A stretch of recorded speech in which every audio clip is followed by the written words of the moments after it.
They say dragons are heartless monsters meant to be destroyed. But what if they were wrong? Meet the Viking village that fought a war they didn't understand, and the one outcast who refused to let his people lose their humanity. Let's dive into the legend. This story takes us to the frozen, jagged cliffs of the north, where the Viking village of Berk stands against the winds. Here, children grow up clutching swords instead of toys. In this society, honor is measured only in the number of dragon heads mounted on a wall. And that is why the people looked to their chieftain, Stoik the Vast, as more than just a leader. He was the very embodiment of strength and iron-willed defiance. Stoik was always at the front lines. The moment a dragon's shadow darkened the sky, he was there, sword drawn, rallying his people, fearless and relentless. The villagers rested easy, convinced that as long as Stoik stood, Berk would never fall. But Stoik had a son named Hiccup, and he was the polar opposite of his father. Where Stoik radiated raw, crushing power, Hiccup was seen only as a liability, a walking catastrophe waiting to happen. Stoik kept his son far from the front lines, not out of cruelty, but out of a desperate, hidden fear. Because for him, the battlefield wasn't just a place of glory, it was the place where he might lose his only son. Yet, Hiccup had dreams of his own. He ached for the day the village would stop seeing him as a runt and start seeing him as a warrior. He was convinced that if he could just bring down a dragon, everything would change. And there was another reason for his ambition: Astrid. She was the village's fiercest fighter, the elite trainee who never missed a mark. Hiccup watched her from the shadows, secretly praying that one day, she might actually notice he existed. But then came a night that felt different, heavier, colder, and far more terrifying than any that had come before. Because that night, the dragons returned for an assault more brutal than anyone had ever seen. The sky was a canvas of fire, and the village was pure chaos. People were scrambling, desperate to save their homes and their livestock from the onslaught. Stoik, as always, stood at the vanguard, his sword a blur of steel against the encroaching shadow. Hiccup was there too, trapped in the eye of the storm but unable to take part. He watched, helpless, as everyone played their role with lethal precision, and that crushing sense of inadequacy, the feeling that he didn't belong, gnawed at him like an open wound. Gabber, the village blacksmith, shoved him toward the forge, barking orders for him to stay put and stay safe. But amidst the screams and the carnage, one name echoed above all others: the Night Fury. This was the dragon no one had ever truly seen, a creature that struck in total silence, laid waste to everything in a heartbeat, and vanished like a ghost. It was the fastest, the deadliest, and the most mysterious of them all. Whispers spread through the ranks that the Night Fury was in the sky tonight. Hiccup heard the legends, and in that moment he made a choice. He decided that this beast would be his first kill, the final, undeniable proof he needed to force the village to see him as a warrior. While Stoik and the others were locked in the heat of battle, Hiccup slipped away from the chaos. He unmasked the invention head kept hidden for so long, a custom-built trap. With nerves of steel, he aimed at the dark expanse above. Just as a blur streaked across the stars, he triggered the mechanism. Luck, or perhaps destiny, was on his side. He had done it. He had actually downed a dragon. But his triumph was short-lived. Another dragon lunged from the shadows, pinning Hiccup down, ready to strike. Just as the beast prepared to finish him, Stoik burst through the wreckage. He abandoned the front lines, risking everything to reach his son, and beat the dragon back into the night. With their prize in hand, the other dragons retreated, spiraling back into the darkness. But Hiccup, still vibrating from the adrenaline, tried to tell his father about the monster he had brought down. Stoik didn't listen. He didn't believe him, he just scolded him, sending him home as if he were a nuisance rather than a hero. Following the raid, Stoik gathered the village's elite warriors. The mood was grim. He told them, if we don't act now, these raids will never end, and our village will continue to burn. He declared that they would hunt down the dragon's nest themselves to strike the head of the serpent and end the terror once and for all. The warriors roared their approval, ready to set sail for war. Once the warriors set sail, Stoik handed the responsibility of training the village's next generation of recruits to Gabber. Gabber accepted with a grin, but Stoik's mind was elsewhere, weighing heavy with the safety of his son. Meanwhile, at the first light of dawn, Hiccup trekked deep into the forest, hunting for the spot where his trap had landed. The woods were unnervingly silent, but soon he found the trail of destruction: snapped trees, deep furrows in the earth, and scorched soil leading straight to the wreckage. There, tangled in the ropes of his contraption, lay the legendary Night Fury. The beast that everyone whispered about in terror was finally within his grasp. Hiccup's heart hammered against his ribs. He was ecstatic, he had finally done it. He was a dragon slayer. He approached the beast with a dagger drawn, ready to deliver the killing blow and finally earn his place in the village. But when the dragon opened its eyes, Hiccup froze. There was no rage, no malice, no hunt-crazed hunger. Only pure, exhaustion-drenched defeat. Hiccup's hand trembled, then stopped. He realized, with a jolt of clarity, that if dragons were truly soulless monsters, this one would be snarling with fear or desperate to kill. Instead, the creature looked broken. The shift in Hiccup's soul was absolute. He couldn't do it. Instead of a blade to the throat, he brought the edge of his knife to the ropes and sliced them free. The dragon, momentarily confused, lunged at him in a burst of instinct, but it didn't kill him. It just stared, gave a grunt, and vanished into the thicket, leaving Hiccup alone in the silence. When Hiccup returned home, Stoic was already waiting, his silhouette framed in the doorway. He told his son that dragon training began at dawn, and that he had already signed him up. Hiccup pleaded, desperate to explain that he wasn't like his father, that he didn't want to kill dragons. But Stoic wouldn't hear a word of it. He shoved an axe into Hiccup's hands and declared, "You are the son of the chief, and you will play your part." The next morning, the training arena was buzzing with the energy of eager, bloodthirsty recruits. But the moment they saw Hiccup step into the ring, the atmosphere turned toxic. The other kids didn't just ignore him, they mocked him. They laughed, calling him a runt and a liability, insisting that the only reason he was even standing there was because he was the chief's son. They were warriors in the making, and to them, Hiccup was nothing more than a stain on the village's reputation. Now that the stage is set for a brutal training arc, just as the insults reached a breaking point, Gabber arrived, silencing the recruits and beginning their trial by fire. He warned them plainly, this training was brutal, unforgiving, and dangerous. The winner would earn the ultimate honor, to join the village's elite warriors in the final, decisive battle. The arena was lined with cages, each holding a dragon that would serve as their living, breathing target. Gabber released a Gronkle to start the gauntlet. One by one, the other kids were sidelined, leaving only Astrid and Hiccup in the ring. Astrid dodged every strike with seasoned precision, but Hiccup? He barely stood a chance. The dragon torched his shield to slag, and just as it prepared to deliver a killing blow, Gabber intervened, dragging the beast back into its cage. He looked at Hiccup with a grim, pitying expression and delivered the golden rule. A dragon will always go for the kill. But that night, the words burned in Hiccup's mind. If that was true, why hadn't the Night Fury killed him? Driven by a question he couldn't leave unanswered, Hiccup slipped back into the forest. He found the dragon, still struggling, lunging toward the sky only to crash back down. Watching from the shadows, Hiccup sketched the scene, and the truth hit him like a physical blow. The dragon couldn't fly because the tail fin was missing. He raced home, tearing through ancient texts and dragon manuals, desperate for answers. But the pages were silent. No one had ever studied the Night Fury, and no one knew its secrets. The next day, the training continued, and once again, Hiccup was seconds away from becoming a snack. It was Astrid who had to bail him out, her frustration with him growing by the second. But even while he was in the ring, his heart was miles away in that hidden clearing. As soon as the session ended, he was gone. He returned to the Night Fury, this time armed with a peace offering, a basket of fish. The dragon ate, and for the first time, the lethal tension began to bleed out of their interaction. It was fragile, a bond built on stolen moments, but by the time the stars came out, the impossible had happened. The dragon, who he started calling Toothless, finally let him get close enough to touch. That night, back in the village, the mood was different. Gabber sat the recruits down, regaling them with tales of legendary battles. He dropped a cold, hard truth. If you want to slay a dragon, you go for the tail and the wings. A dragon that cannot fly is a dragon that cannot fight. Once they're grounded, they're finished. Hiccup sat there in the dark, the words sinking into his gut like lead. Hiccup couldn't sit still. He spent the entire night in the forge, sweat dripping, sparks flying, until he had fashioned a mechanical prosthetic for Toothless.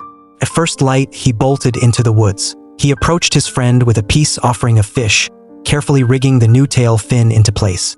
But the moment Toothless tried to add just, the movement was erratic, and they plummeted, crashing hard into the lake below. Most would have walked away, but not Hiccup. He turned his failures into lessons.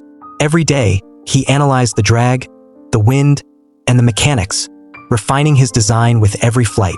He engineered a sophisticated system of gears and pedals, turning the prosthetic into an extension of the dragon itself. After weeks of grueling work, he finally cracked it. He wasn't just fixing a dragon, he was forging a partnership. Hiccup became the first human in history to do the impossible. He wasn't hunting a dragon, he was riding one. Life for Hiccup became a double existence, split between two worlds. By day, he was the social pariah in the training camp. By sunset, he was a daredevil pilot among the clouds. The contrast began to reshape him. The camp drilled into them that dragons were mindless beasts that only understood the language of force and fear. But in the forest, Hiccup saw the truth. Toothless didn't act on blind aggression, he reacted to intent. This realization bled into his training. While the other kids relied on brute strength and chaotic aggression, Hiccup began to observe. He learned the subtle cues, the fears, and the triggers that dictated a dragon's behavior. Armed with this knowledge, he didn't need a sword to win. In the arena, while the others shouted and lunged, Hiccup stood completely still, his timing surgical, his judgment flawless. He was dismantling his opponents without laying a finger on them. For the first time, Stoic watched from the rafters, and for the first time, a flicker of genuine pride crossed his rugged face. He believed his son was finally becoming the warrior head always wanted. In the woods with Toothless, there were no rules, no orders, and no crushing expectations. Toothless didn't bolt at the sight of him anymore. He sensed Hiccup's presence from miles away. They began to communicate in a silent, seamless language, knowing exactly when to dive, when to pull back, and when to soar. Hiccup's transformation was becoming impossible to ignore. The kids who used to mock him now fell silent when he walked by. But Astrid was different. She wasn't just impressed. She was suspicious. She watched his timing, his chilling patience, and his ability to react without fear. And she knew, deep down, that this wasn't the result of standard training. While the others went home to boast, Hiccup would vanish under thin excuses, and that behavior began to grate on her. He had become a puzzle, and she wasn't about to let him go unsolved. One evening, after the training session, Astrid made her move. As everyone else drifted away, she slipped into the shadows, tracking Hiccup. The moment he crossed the village boundary and vanished into the restricted forbidden zone of the forest, her suspicions hardened into certainty. She followed him deeper, further into the dense brush, until she reached the clearing and saw the one thing she was never prepared to face. There stood the Night Fury, the legendary shadow, and Hiccup was standing right beside it, casual and unafraid. Astrid instinctively grabbed her sword, her muscles coiled with years of conditioning. She had been taught since birth that a dragon meant death. Before she could strike, Hiccup lunged, blocking her path. Toothless sensed the threat, his posture shifting, his eyes narrowing. Not with blind rage, but with intense, predatory vigilance. When Astrid tried to scramble away, Toothless snatched her up, pinning her high atop a jagged rock face. Terrified and cornered, she screamed for help, and Hiccup didn't waste time with explanations. He climbed onto the dragon and extended a hand, forcing her to trust him. She climbed on, trembling, as Toothless took flight. At first, it was pure terror, the wind howling, the height, the creature beneath her. But as they banked through the clouds, the fear gave way to pure, unadulterated wonder. Hiccup leaned in, his voice cutting through the wind. If you shout, if you betray this dragon dies. And if he dies, the truth dies with him. If dragons aren't the enemy, then who or what is? The answer hit them as they watched a swarm of dragons heading in a single direction, their claws burdened with stolen livestock. Toothless' body suddenly stiffened, his flight becoming erratic and strained. Hiccup realized with a sinking heart that this wasn't the dragon's own fear. He was being forced to obey a higher power. Against their will, Toothless followed the swarm into a massive, jagged cave. Inside, the true nightmare revealed itself. A gargantuan, monstrous queen. She was the one demanding the tribute. The dragons were merely slaves, terrified of being devoured themselves if they returned empty-handed. Toothless managed to snatch Hiccup and Astrid away just before they were discovered, spiraling out of the mountain and back into the cool night air. Astrid was reeling. "We have the truth now," she insisted. "We have to go back and tell your father." But Hiccup knew better. He knew that if he told the village, they wouldn't stop at the queen. They would slaughter every dragon in sight, and Toothless would be the first to fall. "Don't say anything," he pleaded. "He'll handle it when the time is right." The next day marked the final trial, the moment the village had been waiting for. All eyes were locked on Hiccup, and Stoic himself stood tall, declaring to the entire village that his son would emerge as their greatest warrior. As Hiccup stepped into the arena, shield and sword in hand, a monstrous nightmare was unleashed. The crowd erupted, screaming for a kill. But Hiccup didn't want to kill, he wanted to understand. He lowered his weapons, his movements slow and deliberate. The silence that swept over the arena was deafening. To the crowd, he looked pathetic. To Stoic, it looked like a death wish. But the dragon saw it differently. When the villagers' roar agitated the beast, it lunged, driven by the instinct to survive. Just as the dragon's jaws closed in to tear Hiccup apart, a shadow tore through the sky. Toothless slammed into the arena, shielding Hiccup and letting out a roar that silenced the stadium. The crowd stood frozen, paralyzed by the sight. The Night Fury, the ghost of their nightmares, the myth that had haunted their history, was standing right there in the flesh. But the villagers didn't see a friend. They saw a target. The confusion turned to instant, violent rage. Warriors flooded the arena, blades drawn, eager to prove their worth by taking down the rarest trophy in existence. The battle for the truth had officially begun, and Hiccup was trapped in the crossfire. As the warriors swarmed the arena, Hiccup pleaded with Toothless to hold back. He commanded his friend to stand down, and the dragon, defying every instinct, bowed before the villagers, only to be chained and shackled like a common beast. Hiccup stood before his father, desperate, begging him to see that Toothless had come to save him, not to kill. But Stoic was blinded by a lifetime of grief. He lashed out, his voice shaking with the memory of the dead. The brothers, the sisters, and Hiccup's own mother, all lost to the dragon fire. Hiccup, broken but defiant, finally blurted out the truth. They don't want to fight. They're slaves. There's a queen, a mountain-sized monster, and they're terrified that if they don't bring her food, she'll devour them all. But Stoic wouldn't listen. He viewed his son's words as treason. You've sided with them, Stoic spat, disowning his own flesh and blood. You are no son of mine. Under his orders, the fleet prepared for war. They didn't know the way to the nest, so they chained Toothless to the lead ship, using him as a living compass to guide them to the slaughter. Hiccup was left on the shore, helpless, or so he thought. He wasn't alone. One by one, the other trainees arrived. The rivals who once mocked him were now his allies. They had seen the truth in his eyes, and they weren't going to let him face this alone. They made their choice. If the village was walking into a massacre, they would be the ones to stop it. The fleet reached the jagged lair, and the horror was far worse than they imagined. The queen emerged, a colossus that made the other dragons look like insects. With a single, earth-shaking blast of fire, she turned the Viking fleet into a funeral pyre. Then, the tide turned. From the smoke, Hiccup and his friends descended, riding on the backs of the dragons they had learned to master. Stoic looked up, watching his son soar through the flames, and for the first time, the armor around his heart cracked. He realized he had been wrong. As the queen unleashed another hellish volley, the ship splintered, plunging Toothless deep into the churning water, still bound by iron. The weight was dragging him into the abyss. Hiccup dove in after him, but in that desperate heartbeat, Stoic shoved Hiccup aside, diving into the freezing depths himself to tear the iron chains from Toothless' flesh.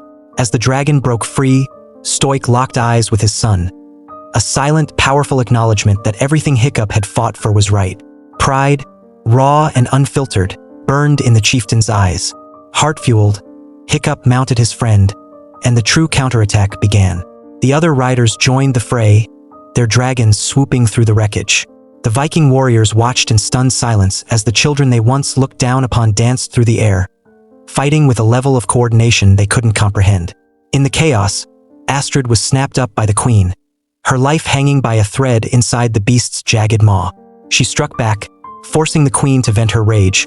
But just as the dragon unleashed a torrent of fire, Astrid dove to safety, caught midair by Toothless. To finish this, Hiccup baited the queen, drawing her into the swirling storm clouds. He was playing a dangerous game, using the lack of visibility to pick her wings apart. The queen, blinded by fury, turned the sky into an inferno. The heat was immense, incinerating the mechanical tail fin. Hiccup realized their time was up. They plunged, a high-speed suicide run toward the earth. As the queen opened her maw to vaporize them, Hiccup spun Toothless, firing a plasma blast straight down the dragon's throat. The resulting explosion was tectonic, a blinding, earth-shattering detonation that turned the queen into nothing but ash and bone. But the blast wave caught them both. Hiccup was thrown into the inferno, and Toothless dove into the flames, spiraling into the dark. When the smoke finally cleared, Stoic frantically searched the ruin. He found Toothless, battered and broken, curled up on the scorched earth. But Hiccup was gone. Stoic's heart shattered. He believed Head lost his son to the fire. The village gathered in the silence of the aftermath, Astrid holding the broken chieftain as he wept. Then, a slow, deliberate movement. Toothless unfolded his wings, revealing Hiccup, limp but alive, cradled safely underneath. Stoic wept again, but this time he leaned down and whispered a prayer of thanks to the dragon, the first of its kind. Hiccup awoke back home. The world forever shifted. He had lost a leg in the crash, but as he looked at Toothless by his bedside, he didn't feel broken. He walked out to a village that had been reborn. The old hatred, the centuries of blood, had been washed away. They hadn't just won a war, they had built a bridge between two worlds that were never meant to meet. If you enjoyed this video, please like and subscribe to the channel for more content like this. Feel free to check out my other videos as well. You might find something you love.